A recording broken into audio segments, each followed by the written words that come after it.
Hi everyone, good morning. So nandito tayo ngayon sa workshop. Ayan. So 10 o'clock na ng umaga. And naisipan ko i-share yung experience ko dito sa Vespa GTV. And ayun, parang ayaw ko na gamitin yung mga 150 dito pagka ginamit ko na to. Kasi sobrang sarap gamitin yun dahil nga mas mabilis. Ayan. Pero syempre may mga ano rin siya, downside, lalong lalo na tong GTV nung nabili ko, pero ngayon wala na, na-eliminate ko na yung mga downside na na-experience ko dito. Pero yun nga, ang downside nga lang niya bilang isang 300cc, syempre mas malakas siya sa gas. Pero sino ba naman ang 300cc na Vespa na magrereklamo pa sa gasolina na ikakarga niya dito? Pero sobrang simple lang naman. Kasi itong ganitong GTV, ano siya yung medyo parang maraming langit-ngit, ayun, maraming parang kalampag, vibration. Ayun. So, yun yung mga na-eliminate ko na dito sa motor na to. So, unang-una, pakita ko sa inyo. Sa natin. Ayan. Ito actually hindi ko na kailangan ito. Ilagay ko lang to dati dahil may kumakalampag dito sa loob. So, tanggalin natin to. Ayan. Ang problema niya is ito. Maluwag tong ano na to, pangsalo dito. Kaya kumakalog siya habang nagmumotor ka, which is ako ayoko nang may mga kumakalog-kalog o kalampag. Ngayon sobrang smooth na siya gamitin, as in sobrang tahimik. Kahit ilubak mo wala kang maririnig, walang plak plak plak plak ganyan, kung ano-anong maririnig, dahil nga etong ginawa ko sa kanya. Ayan, nilagyan ko siya ng mga double-sided tape na VHB dito. Ayan. Para hindi siya kumakalog. Nung tinanggal ko kasi to at nagkabit ako ng aux fan dito, ganun na siya talaga. I don't know if that is normal kasi hindi pa naman ako nakakita ng or chinek ko sa kasa na kumakalog to. Ayan. Yan yung isang problem niya. So kahit nakasara yan, may maririnig kang kumakalog dito, which is kahit walang naman. Ayun. So na-resolve ko yun. Ayan. By using double-sided tape. Ayan. And next, pangalawa, kumakalampag to itong plate area. Yeah. Pero na-resolve ko na rin dahil nilagyan ko ng mga foam na double-sided. So, kailangan nyo lang ng foam na double-sided para hindi lumalagapak yan. And then, one more thing, kailangan yung tornilyo mo dito mas maikli, na hindi dapat tumatama dito. Kasi pag mahaba at naluba kayo, tak-tak-tak, mga ganun siya. And then ito, may excess dito, pinutol ko na para hindi rin siya gumalaw masyado. And then kailangan mo ng double-sided tape na yung medyo makapal na foam. Kailangan mo idikit yung frame ng plaka and yung plaka na rin para hindi siya maghampasan. Kasi lalo na itong 300 series, pag pinaandar mo, ma-vibrate pa siya. And then pag uminit na yung makina, ano na siya, hindi na siya ma-vibrate. Ayan. Tapos ito naman, yan, yung cover, yung stock cover, walang problema. Pero kung bibili ka ng mga cover na katulad ng ganito, sobrang vibrate nito pagka yan ang pinili yung mga cover, yung mga plastic. Para ma-suppress nyo yung vibration dito, kailangan i-deadening nyo yung loob. Yan. So ito, na-deadening ko na yung loob nito, wala na siyang vibration. So tahimik na. Yan ang kagandahan, yun. Nung na-resolve ko yung mga yung mga issues sa vibration, saka yung iba, yung mga tornilyo, kailangan pag lumabas pala sa kasa, like for example, bumili kayo ng GTV, ay pwede nyo check yung ibang tornilyo kasi yung iba maluwag. Yan. Ito, tornilyo dito sa mga cover, tornilyo dito sa fairings dito sa gilid, dito sa may ilalim ng headlight. Itong headlight na to, may konting ingit din, pero ngayon wala na. I-adjust ko lang yung mga tornilyo dito sa baba. Ayan. And then ito, ganun din. So, finit ko na din ng maayos to. Yung mga clips niya sa loob, ayan, nilagyan ko siya ng mga glue para ito naman, kasi pag tinanggal mo naman to, hinugod mong ganon, at yung clip nalaglagan ka ng clip sa loob, baklas lahat. Yan. Para matanggal, at dito kasi sa GTV, pagka halimbawa nalaglagan ka ng clip doon at kukunin mo dito, tanggal to. So alis lahat bago mo ma-access ito. Kaya ang ginawa ko, nilagyan natin to lahat ng glue, tapos nilagyan natin ng konting mga double-sided dito para hindi siya lumangit-ngit. Yan. And then pangalawa, ito din. Yan, lumuluwag din to. Kailangan i-check mo yung mga fasteners niya. Once na perform mo lahat yun, ayun na, sobrang sarap na niya gamitin. As in, ilubak mo doon sa mga maliliit, wala ka na maririnig na kalampag or any maluwag doon sa motor. So yun lang yung observation ko dito sa motor na to. Or kahit naka-idle siya, wala na siyang mga vibration or mga kalampag. So ayun. And siguro gawa na lang ako ng comparison video sa, for example, sa mga gusto mag-Vespa pa lang, 150 or 300. Magaang ba yun o mabigat to? Actually ito, kung paano ko siya i-ride sa traffic or actually pareho lang. Mabigat lang naman siya kung nasa rolling, like for example, or hindi tumatakbo. Pero once na tumakbo na, you give a little bit of power, halos pareho lang para sa akin. And then yung lapad,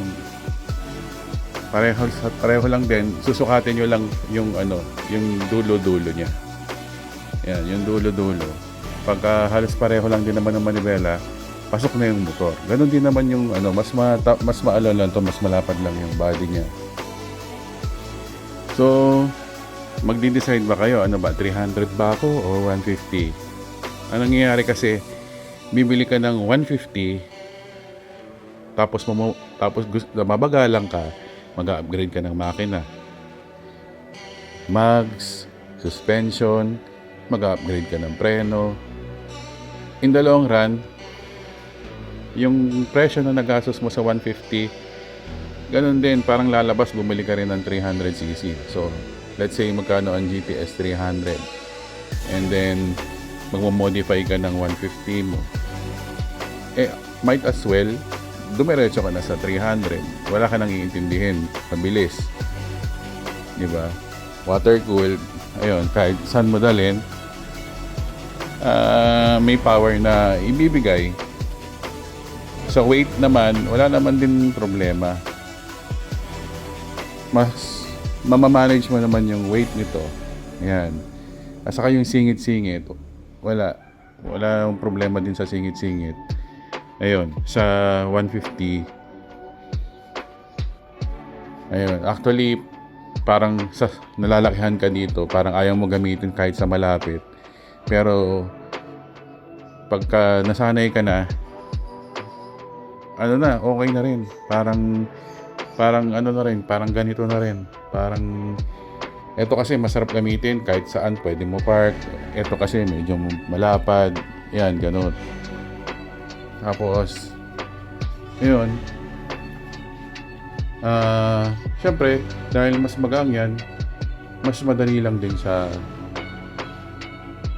traffic. So, yun lang. Na-share ko lang yung experience ko dito. Ngayon, kung nag-upgrade ka na dito, nag-upgrade ka na ng GTV, so 300cc. Pag minaneho mo yun, kahit naka-upgrade na yan, wala. Hanapin mo pa rin to. Ayan. Kaya yun, may mga kilala ako na binitawan na nila yung 150 nila, nag-shift sila ng 300. Ayun, mas gusto nila to kasi nga bore up, hindi mo na kailangan bore up to di ba? Magkano gagastusin mo sa, let's say, nag-bore up ka ng motor? Magkano? Almost 50, 60 or 100k kasi nagka-problema. And then dito, let's say magkano ginastos mo sa 200cc, 250,000, nagdagdag ka 100,000, 350,000. Meron yung ginastos mo doon, meron ka ng 300. So ito para lang doon sa mga magre-Vespa pa lang. Ayan. Sa mga mag-a-upgrade din, mabibitin sa 150, mag-183. Ayun. Pero syempre, pagka yun lang din naman yung budget nyo, stick lang doon. Yan. So yun lang yung sineshare ko dito. Kasi sigurado ako, parang sungaw na motor yon pagka naka 300 ka na. Ayun nga, masasabi kong sungaw yung feeling dahil nga yung power ng 150 and then 300 is different. Like for example, umarangkada ka sa 150, naka full throttle ka na. Sa 300, ang dami mo pang leverage doon sa throttle. Hindi mo pa siya talaga full throttle dahil mas marami ka pang power. Kaya yung feeling na may experience na both you have the motorcycle, merong ang 150 and 300, masasabi mo parang bumagal yung 150 ko. Kaya yun yung term ko, kaya parang sungaw yung 150. Pero mabilis pa rin talaga yung 150, lalo na kung naka-tune. So yun lang yung i-share ko ngayon about my experience dito sa 300. Isa pa, kailangan ba upgrade ano ba yung mga kailangan i-upgrade sa Vespa? Kasi pag bumili ka ng Vespa, syempre iniisip mo na kaagad kung ano yung mga upgrade. Kasi ako, ang ina-upgrade ko kaagad sa motor, so titignan ko muna kung mabilis. Pagka mabilis, upgrade tayo ng preno. Kasi mahina talaga yung preno ng Vespa. Like, preno nitong GTV or GTS, mahina talaga yung preno niya. Kahit ano siya, bago. Kung mapapansin nyo kasi, pag bago, kung ano yung preno ng Vespa Sprint or Primavera, ganon din yung preno nitong GTV at saka GTS. Ang nangyari lang, mas malaki yung rotor nito. 200mm yung sa Sprint Primavera, and then 220 naman tong rotor ng GTV. So ang mangyari, same caliper, different lang yung nila. So nahihinaan ako, sobrang hinaan, ang haba ng brake fade. So let's say may biglang tumuwid, nagpreno ka, Hindi siya yung instant na magbe-break siya kaagad. Ayun. So, ang mangyayari, hindi ako bibili ng mags kaagad. Hindi ako, siyempre, hanggat hindi ko na-upgrade yung preno. Pero kanya-kanyang preference yan. Kasi marami ako nakikita, kontento na siguro sila doon sa preno. Kaya bumili sila ng mags kaagad. Ayan. And yan, ito maganda, mags from G2 Engineering. Yan, sobrang gaang niya, 2.1 kilograms. Malaki yung na-improve sa acceleration.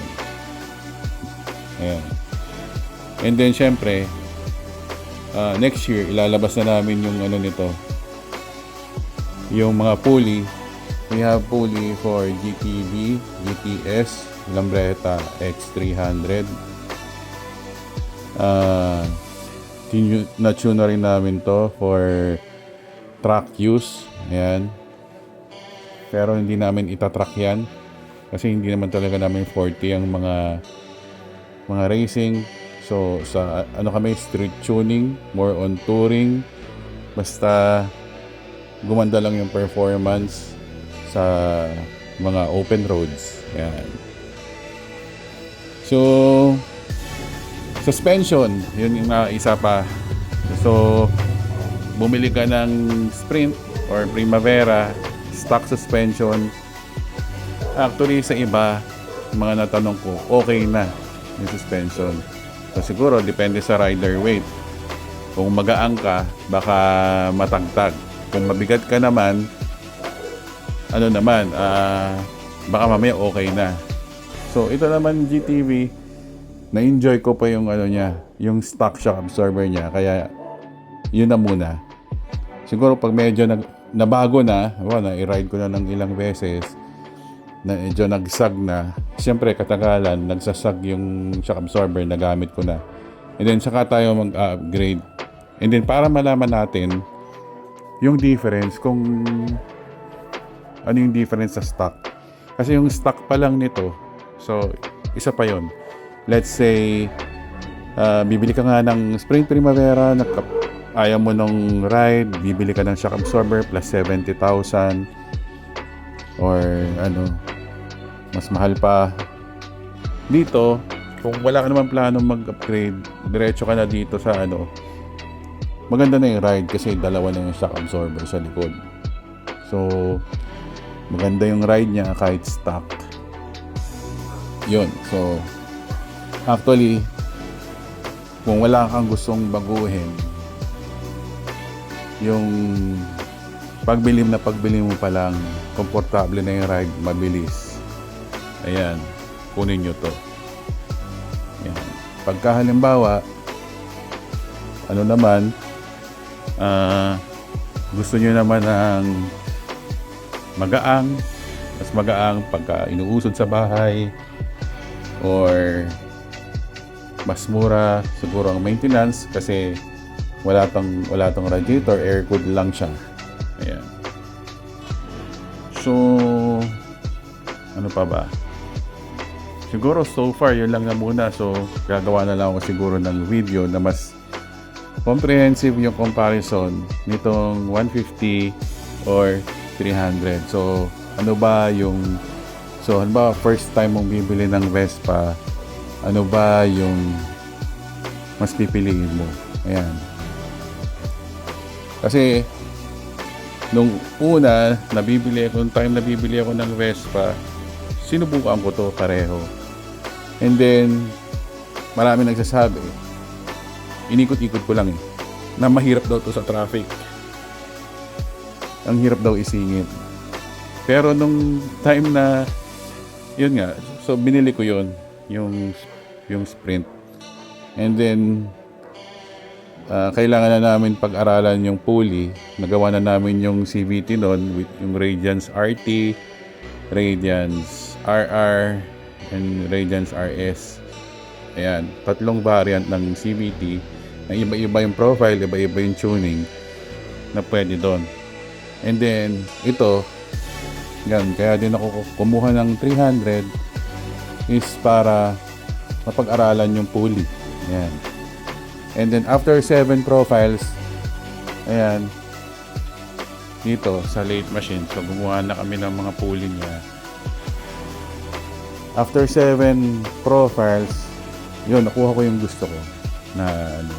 So may mga ibang CVT rin kami na na-test. And then next year, so yun, ilalabas na namin yung Radiance GT. Sa mga may interesado, pwede nyo ako i-message. And the price would be mas mahal lang ng konti sa Radiance RT. Ayan. So ano pa ba? I think yun, medyo mahaba na yung video. I think 19 minutes na to na nagre-record. Ano lang naman to, impromptu video for today para meron tayong update. So gusto ko na yung tuning nito, gusto ko na yung takbo niya. So mga possible upgrades na lang dito. Medyo na-enjoy ko pa para medyo bumaba yung weight niya pagka hindi umaandar. Siguro next year yung muffler saka yung swing arm, ayan, para bumalanse kasi itong area na to mabigat and then yung area na to medyo magaan. So para medyo gumaang pa yung motor, gumanda pa yung performance, siguro exhaust, hindi ko pa alam kung anong exhaust, and then yung swing arm, ayan, para maganda. Yun din, pag mag-upgrade ako, mas gusto ko yung pinifeel ko muna kung may nabago. Like for example, hindi yung isang buhusan na binuhos mo lahat, hindi mo na alam yung takbo ng motor. Like ito, unang-una kong ginalaw talaga dito sa motor na to is preno. Dahil sobrang nahihinaan ako. Siguro sa iba, okay na sa kanila yon. Pero gusto ko kasi yung pag may biglang tumawid, kapit ka agad, as in makakahinto ako ng maayos. So harap likod, and then CVT, yun na yung mga ginawa namin.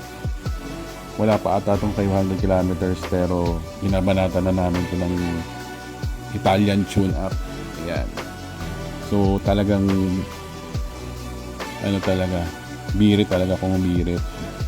So far, wala namang problema. Ganun yung pagka-break-in ko din ng sprint. Yan. Sobrang ganda. Talagang hindi ko binabihan nung binili ko. Iba pa rin yung takbo niya. Ayan. So, alam ko yung difference ng stock.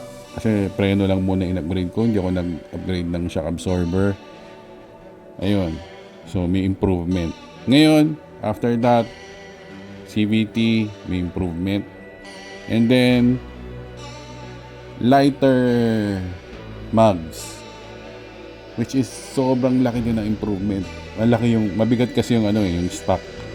And then lightweight CNC rims ng G2 Engineering. Malaki yung difference sa acceleration. Matutuwa ka. Yun. Yung ano kasi, yung sprint, naka-convert na rin ng rear disc. Sobrang laki din ng nabawas sa acceleration kasi nabawasan yung load din ng motor. Like for example, mas magaang yung naka-rear disc, mas magaang din yung gulong kasi yung front wheel na ang gagamitin mo doon sa rear wheel. Pag naka-rear disc ka na, iba din yung acceleration niya. Mas may dagdag kasi nababawasan yung yung load factor or yung weight ng motor sa likod. And then siguro ito may papansin ko siguro mababago yung handling pag pinalitan natin yung bigat dito. Kasi dito pa lang itong muffler na to mabigat na siya. And then yung swing arm mabigat na siya. So ayun. Mabawasan yung load dito, there is a possibility na mas lumiksi pa yung motor. Ayun. So, sinubukan namin to kahapon na mas magaang na rider, tapos nag-adjust din ako ng flyball na combination sa loob. Nakuha namin yung sweet spot kahit ako yung nagra-ride. Ayun, nakuha namin ng 0 to 60 stock engine in just 2 seconds. Yan, ang bilis talaga. And then pag in-off mo yung ASR, ayun, umiiyak pa yung gulong, lalo na pag magaang lang yung rider. Ayan. So yun. Supposed to be dapat tinanggal ko na yung ASR nito, binalik ko ulit. Kasi mas importante yun. Ilang beses na rin ako na isalba nung ASR na yan. Lalo na humahataw ako. Tapos meron palang truck na dumaan na nalaglag yung mga buhangin. Ayun, siguro pag pumiga ka doon at malakas masyado yung torque, slide ka doon.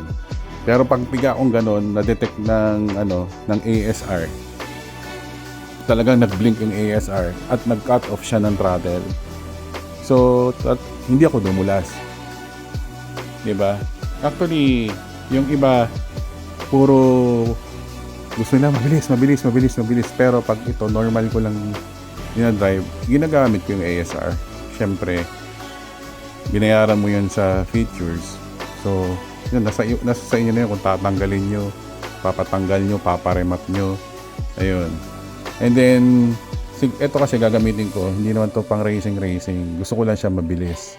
Pero hindi ko na to i-remap para lumagpas pa doon sa kung anong speed. Dahil nga nag-overheat din. Yun napansin ko, mas mainit siya. At ayoko nung may mga nag-overflow na coolant. Ayoko na nag-overheat yung makina kasi magastos din. Yan, siguro kung talagang laruan nyo lang talaga to, pa-remap nyo and everything. Patanggal nyo yung speed limit and everything. Yun. Pero sabi ko sa inyo, there are some compromises naman na pwedeng mangyari.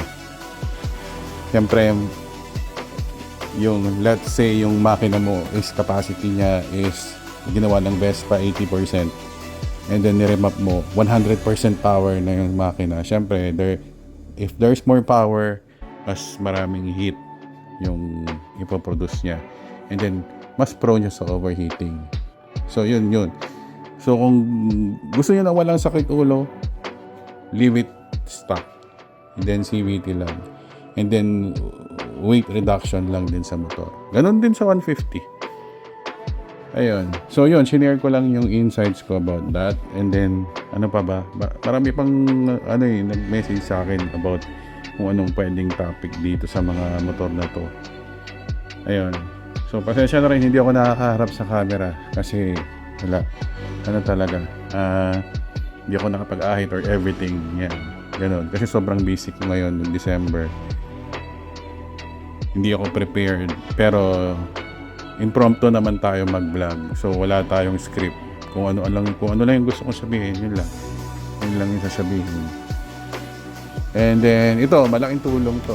Yan, pag mabilis ka na, pinold mo yung side mirror na pag ganon. Kesa pag ganon, ganon. So, papapansin mo yun dito. Sobrang effective to. Ang galing nang nag-design niya. So, yun. Side mirror, lever. Sobrang simple lang nung mga dinadagdag ko dito. I'm not sure kung all out ba to, like CNC here. Signal light, gusto ko na yung stock look. Itong harapan. Parang nagsawa na rin ako ayoko nung may X na gano'n. Yan. Gusto ko simple lang. And then, ito lang ang gusto ko i-upgrade. Actually, kung may modify ko to, nalalagyan ko siya ng park light, mas okay. And siguro, ipaproject ko to, i-retrofit ko na lang to nang meron siyang red na ilaw sa loob or park light. Kasi sa gabi, ito lang ang nakailaw, makikita mo. Pag nag-upgrade ka ng ilaw, yun, nakailaw na rin to. So, I'm not sure kung ano pang plano dito, pero gusto ko may ilaw din to. Pero dito, gwapong-gwapo na ako dito sa na to. So, I don't think, gusto kasi yung parang OEM stock look lang na ganyan. Kasi pag nag-upgrade ka nito, nung X na ganun, pare-pareho na naman kayo lahat. Di ba? Might as well, mas gusto ko stock na lang din to. Or customize. Pwede naman akong gumawa ng carbon nito, 3D print, may ilaw dito, may ilaw dito. Yan, pagka nagka-oras, nandyan na lahat ng 3D print, laser. Tapos, design na lang. Yan, design na lang dito. So far, gusto ko mag-design din ng headlight. Kaya ko mag-design ng headlight na pwedeng retrofit yung halogen. Ang dami-dami sa Shopee. Ang dami-daming projector headlight na pwedeng i-retrofit dito. And then, I'm just going to print carbon, pwede ko i-3D scan to. And then, salpak mo yung retrofitted or projector headlight. Ayan. So, ayan, kompleto ng gamit dito. Yun lang, oras lang ang kailangan para magawa lahat. Ayan. Siguro, next year, pwede tayong gumawa ng prototype ng ilaw and then headlight. So far, ultimo busina nito hindi ko ginalaw eh. Yung light, yung busina, made in Italy siya eh. Pit siya. Ngayon, kung yun nga, tanong, bakit mag-upgrade ng busina? Yung doon, in-upgrade ko ng busina. Pinalitan na yan. Ito, so may nabasa ako, ba't ka mag-upgrade ng busina na yung original niya? Mas maganda yun pagka nasa gilid ka ng kotse or nag-filter ka, ginamit mo yung busina mo or may bilusinahan ka. Yung sound na distinct sound na pit-pit na mahina is alam ng kotse na nasa tabi mo na motor ka. So there is a possibility mas pagbigyan ka niya. Or syempre matatakot siya dahil motor ka lang. Pero kung yung malakas yung busina mo, mamaya akala niya kotse ka. Ayun, there is a possibility na mas lalong hindi ka niya pagbigyan dahil kotse ka naman. I don't know nabasa ko lang yon, hindi ko idea yun. Hindi ko thoughts yun. So as in nabasa ko lang. So yun, ano pa ba? Ayun, so far yun, kahapon nag-install kami ng preno and yun, schedule dito sa Radiance Engineering Thursday, Friday, Saturday, and then Sunday. Kung wala kaming schedule ng Sunday, yun, pwede ako kumuha ng schedule dito. Ayan. And then Monday to Wednesday, well, busy na ako yun sa ibang business. So, Thursday, Friday, gusto nyo, punta kayo dito. If magpapagawa kayo or anong gusto nyong gawin sa motor nyo, kung may gusto kayong pa-check. Yun. And then, yun, pag halimbawa, nakabili ka na ng brand new na Vespa, ayun, pwede namin i-check kung tama yung mga alignment. Yung may mga pumupunta dito sa amin kasi may mga yung mga like may mga gap siya, yan, yung mga gap tapos hindi pantay yung mga switch kasi kamay lang din naman yung nag-assemble. So minsan nagpapacheck sa amin, ina-adjust namin na tama yung yung fitment. Ayun, so yun lang muna. So ayun, 30 minutes na tong video and ayun, salamat sa mga nanonood ng mga videos. Ang goal lang naman namin dito is to share kung ano yung experience namin sa Vespa. So mas marami pa siguro next year. And yun, ayusin ko. So magkakaroon tayo siguro ng regular videos for YouTube lang. And then share ko na lang sa Facebook. Kasi ngayon, sa Facebook ko lang siya ina-upload. So, ang goal lang naman is ma-educate yung mga gusto mag-Vespa pa lang or nakabili na ng Vespa. So, i-visit nyo yung Vespa Shell TV ko na page. May mga YouTube na videos na ako doon like cleaning your Vespa. Almost 20,000 views na rin yun. And then, ano pa ba? So yun, I guess yun na lang. Ayoko na pahabain masyado tong video. Thank you everyone for watching and have a nice weekend.